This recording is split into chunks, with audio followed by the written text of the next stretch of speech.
Okay, we're starting the work session of Lesson 1.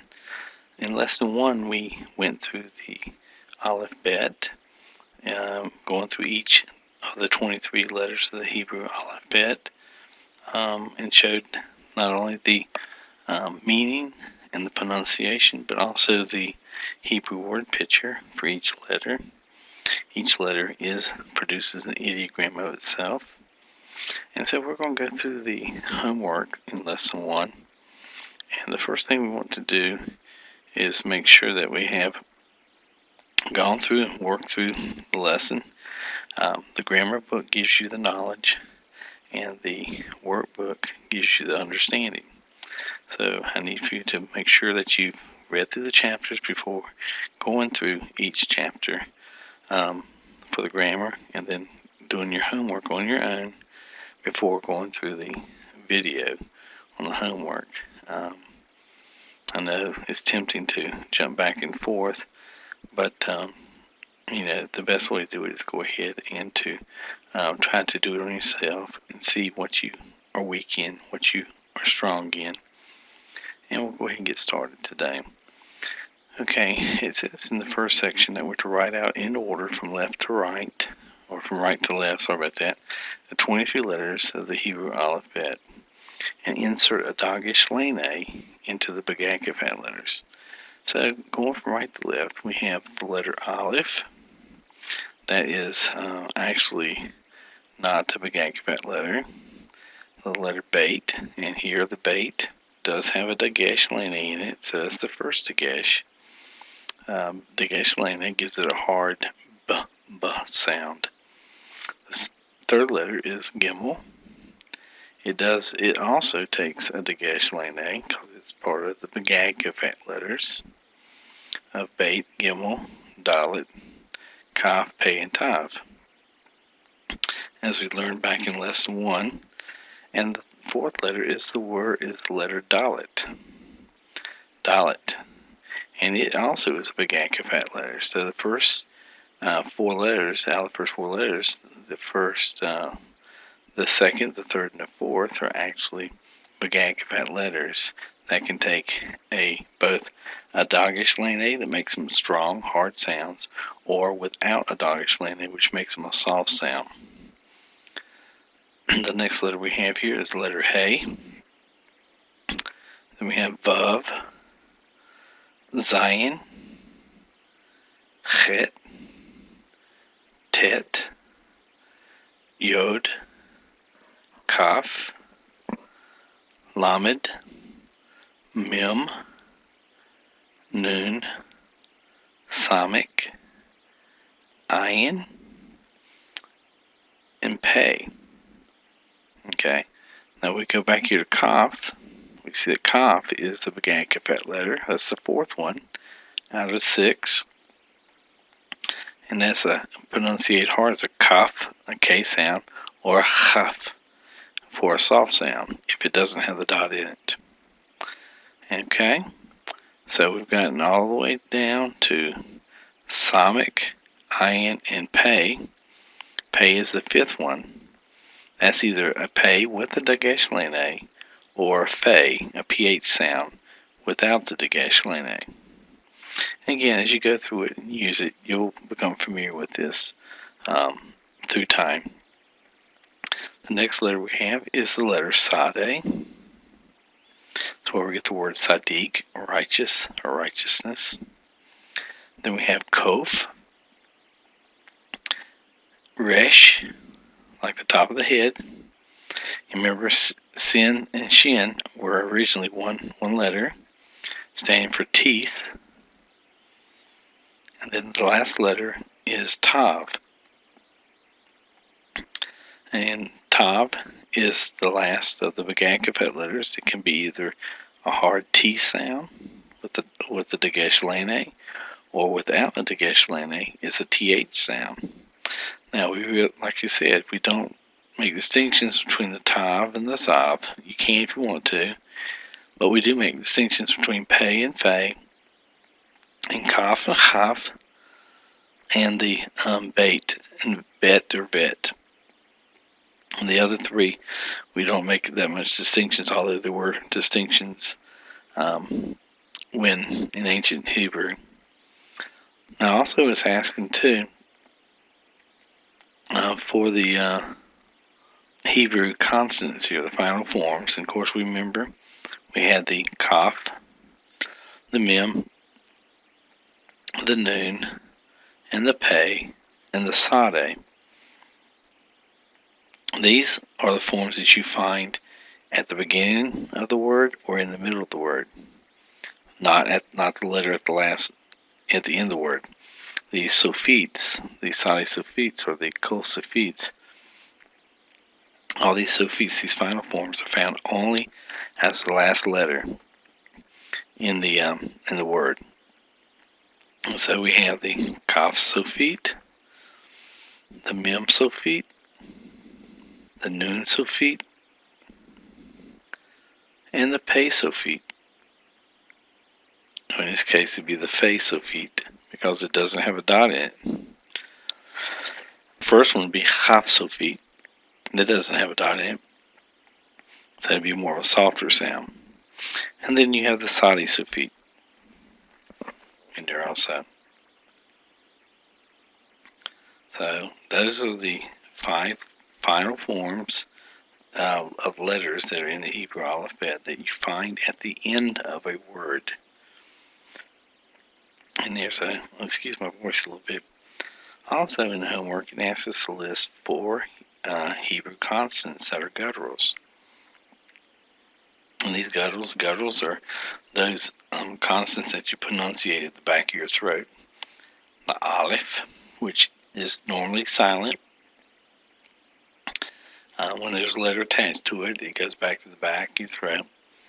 The Hey, and it makes a sound at the beginning and the middle of the word, but when it's at the end, it doesn't have a sound to it. The only sound you get is when the patak or the comments, which we'll get into the vowels, give it that sound. We have the Chet and the Ayin. And really the Ayin goes Ayin, Ayin. It's kind of like a twirling almost. But so we have the 4 letters of the Hebrew alphabet, gutturals, Aleph, Hey, Chet, and Ayin. In there. So if you can go back through and say Aleph, Hey, Chet, Ayin. Okay, good. Now, in this next section, we're going to give the names and transliterate each of the following pairs of Hebrew consonants. It's asking for a beit and a kaf. So we got beit, B-E-T, and since there's no dot in the beit, in the transliteration, we write a small b with a line up under it. Kaf doesn't have a dagesh line in it either, both B'Gakevat letters, but they don't have a dot in it. So we call this a kaf. Its transliterational value is a small k with a line up under it. Number 2, Gimel and Nun. Gimel doesn't have a dot. It's part of the B'Gakevat letter, so it takes a line over the top of it. And Nun is just a small n. Number 3, we have Hey and Chet. Hey is a small h for transliteration value. And Chet is a h with a dot up under it for transliteration value. Number 4 is Chet and Tav. Het, again, has the h with a dot up under it. Tav, since it doesn't have a dagesh lane a or a dot in the middle of it, it's a th sound, so it would be a small t with a line up under it. Again, number 5, we have the Kaf sophite, which again is a B'Gakevat letter but doesn't have a dot in it. So you have a final Kaf. It's a k with a line up under it. It's a transliteration value. And then your Nun sophite, your final Nun, is just a small n. This is the mem suffix, and it's a mem. It just has a small m there. Mem and m. You can rhyme it. And then the next one is somic. And in the somic, you have somic right here, and it's just a somic. It doesn't have a final. It's just a basically one that's always looks that way. You have a mem, final mem, and then a somic with a s. Shin and sin. Shin has a little caret. Sin has a little accent mark over it. Aleph and ayin. Aleph has a little mark. The name of it's called Aleph, with the little mark going from left to right. Ayin is from right to left. Tet and Tav. Tet, T with the dot up under it. Tav, because it's Tav, because it's got a dot in there, which it's a doggish lane. And Tav is just a T. If it would have been a Thav without the dot, you would have had a T with a line up under it. Okay, you got Kaf and Kof. Kaf is a K sound. Kof is a Q sound. It's Q letter. Okay, you had Kaf because it has a doggish lane in there. And so we got number 11. We have somic and sin. Somic is a small s, and sin is an s with a accent mark on it. Remember, sin is to the left and shin is to the right. We have here number 12. We have the sade, which is an s with a dot up under it, and ayin, which remember goes from right to left, looks like a quotation mark. Dalet and resh. The only difference between the dalet and resh is basically the little part that comes off of there, a little tittle, little pot that comes off of the dalet right there. That's the only difference between the resh and the dalet. You got dalet with a D with a line up under it because it doesn't have a dagesh forte. That's the reason why. And of course, resh is just an R. And then you have the under 14. You have the vav and the zayin. Vav is a W. Zayin is a Z, letter Z. And you have vav and nun sofit, or final nun, in there. So it's giving you those letters that look a lot alike, those so that you can make a distinction between those.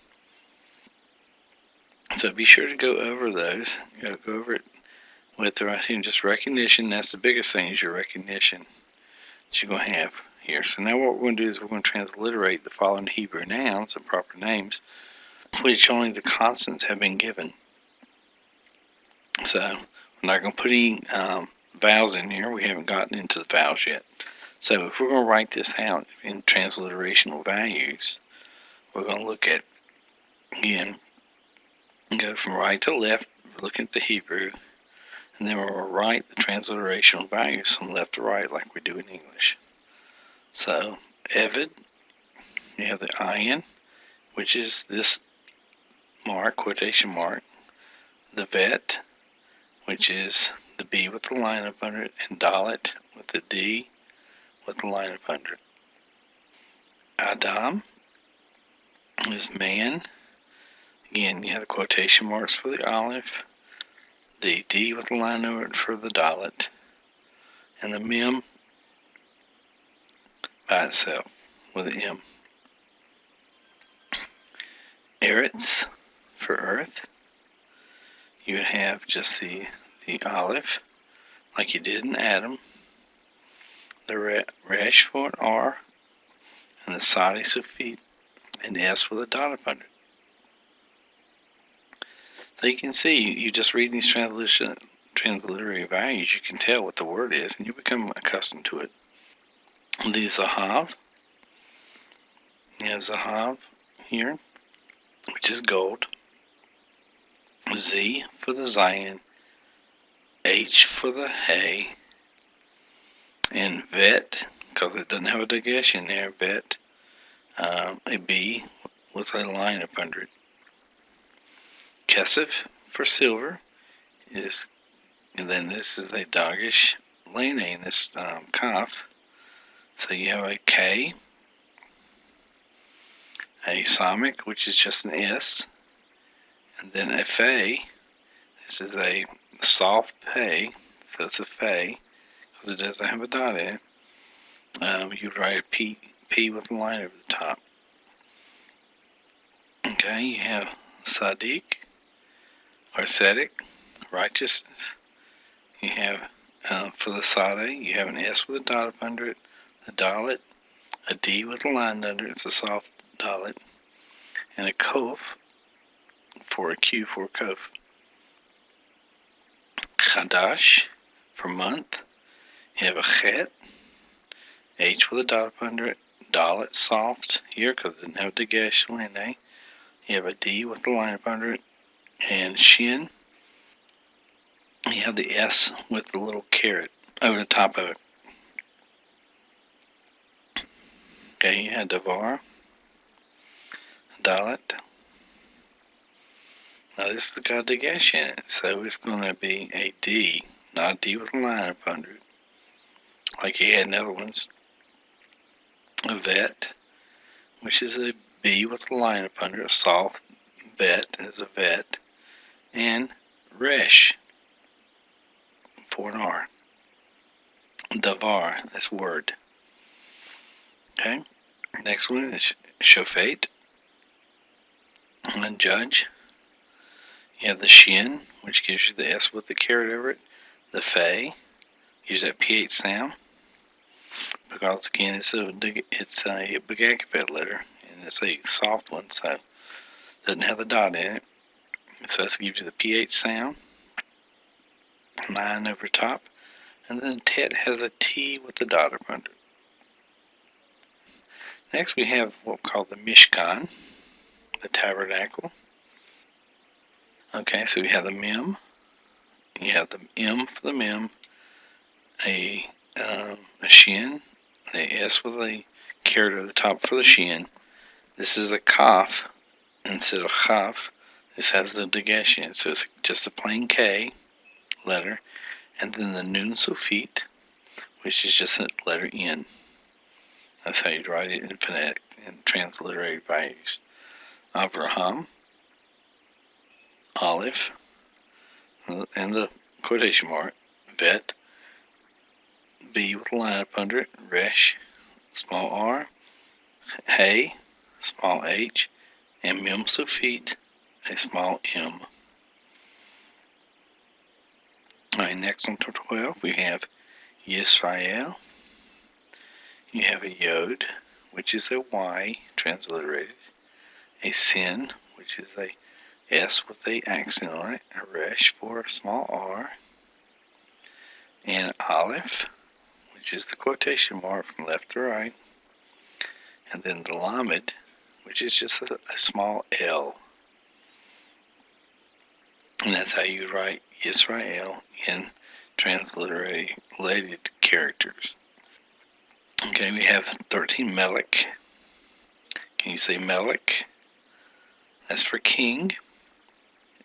You have a Mem and an M for Mem, a small L for Lamed, and a K with a line up under it for a Kaf Sofit. Or Chaf Sofit.